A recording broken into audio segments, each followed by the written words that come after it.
Hello friends, নিয়ে চলে এসেছি আর একটা রিসেপশনের মিনি ব্লগ নিয়ে। তো দেখো আমি এই শাড়িটা পরে রেডি হয়ে আসছি, বলবে আমাকে কেমন লাগছে। তো এই শাড়িটা নিয়েছিলাম আমি আজ থেকে 3 বছর আগে, সেভাবে পরা হয়নি, তো ভাবলাম এটাই পরে নিই। তো দেখো কেমন লাগছে আমাকে পরে, একটু ঢং করে নিলাম। বেরিয়ে পড়ছি রাস্তায়। তারপরে এই যে আমার মোকার মালকিনের মেয়ে একটু কিছু সাজেনি, সিম্পল একদম। আমি বললাম মানে টিপ পরতে, আমাকে দেখাচ্ছে দিদি দেখো আমি টিপ পড়ছি। আমার হ্যাঁ খুব ভালো লাগছে। তো বিয়েটা হয়েছে পুরীতে, ওদের বাড়ি হচ্ছে পুরী। 10 দিন আগে বিয়ে হয়ে গেছে।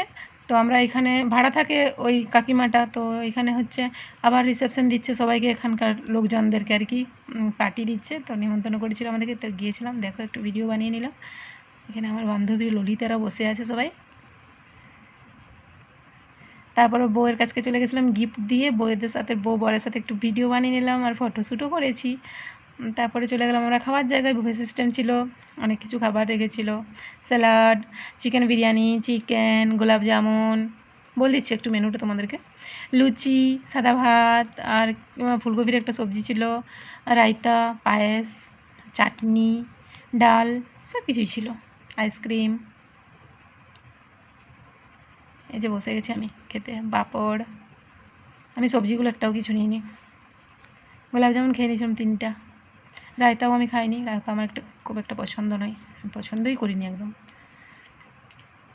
তারপরে লাস্টে আইসক্রিম নিয়ে বসে পড়েছি, বসে নয় দাঁড়িয়ে দাঁড়িয়ে খেয়েছি আর কি। খাবারগুলো প্রচণ্ড টেস্টি ছিল কিন্তু, সত্যি কথা বিরিয়ানিটি যা বানিয়েছিল না, জাস্ট ওয়াও। তারপর খাওয়া দাওয়া করে এই যে বেরিয়ে গেলাম। আমার ভিডিওটা কেমন লাগলো জানাবে।